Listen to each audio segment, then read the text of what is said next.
খুব ভালো করে ডিমগুলো সেদ্ধ করে নিয়েছি, এখন ছাড়ানো হচ্ছে।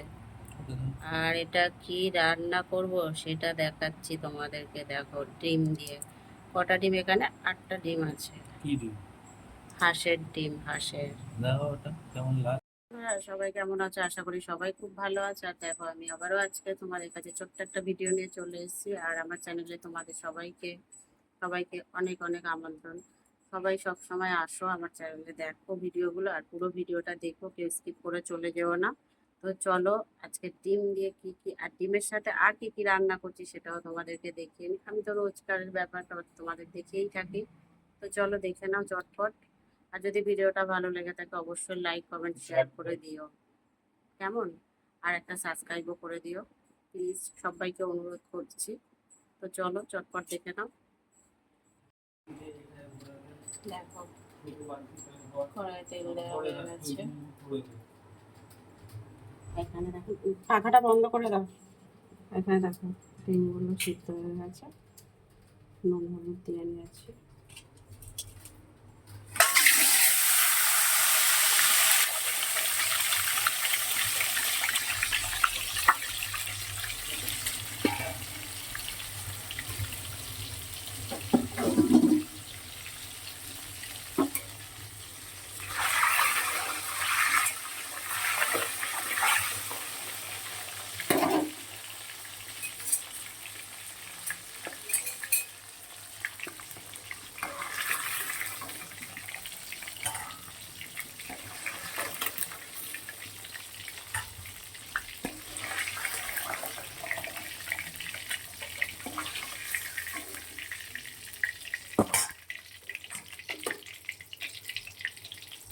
আলুগুলো লাল লাল করে ভেজে নেবো।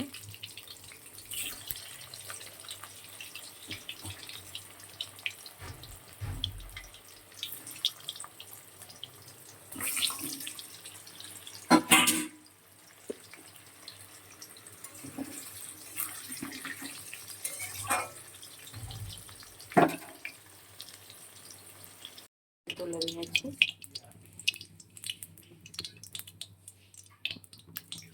গোটা সাদা জিরে ফোড়নে দিয়ে দিলাম। আর এখানে দেখো রসুন, পেঁয়াজ আর টমেটো কুচিয়ে নিয়েছি।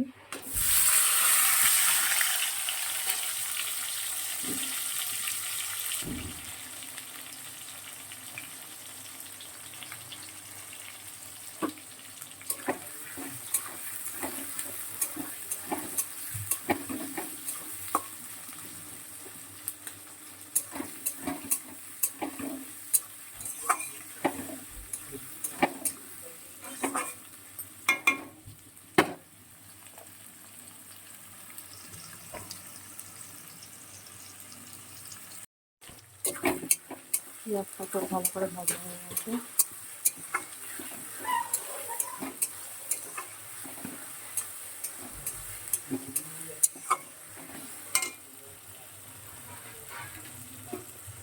আদা জিরে জিরে বাটা হচ্ছে, দিয়ে দিচ্ছি এখানে 2-4 চামচ করে, 4 চামচ হচ্ছে।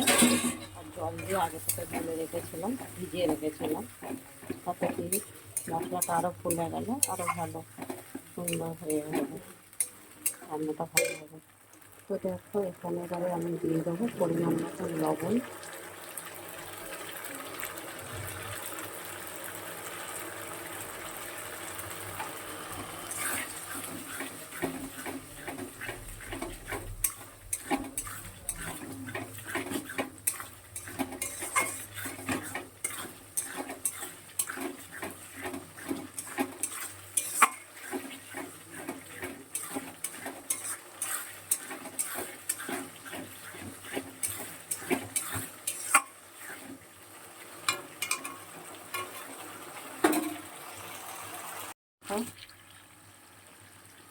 হলুদ আর লঙ্কার গুঁড়োটা পরিমাণ মতন দিয়ে দিয়েছি, দিয়ে সামান্য একটু চিনি দিয়েছি, দিয়ে আর ডিম আর আলুটা দেখো দিয়ে দিয়েছি। দিয়ে এবারে আরও 2-3 মিনিট কষাবো। আর আমার কিন্তু আগে থেকে তোমার আলু সিদ্ধ করাই আছে, সেই জন্য আর বেশি সময় তরকারিটা রান্না করতে হবে না। আর খুব জোর হলে 5 মিনিটের মতন রান্না করে নামিয়ে নিই।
দেখো কষানো প্রায় হয়ে গেছে, তেল ছেড়ে দিচ্ছে মশলা থেকে। এবারে আমি জল দিয়ে দেবো।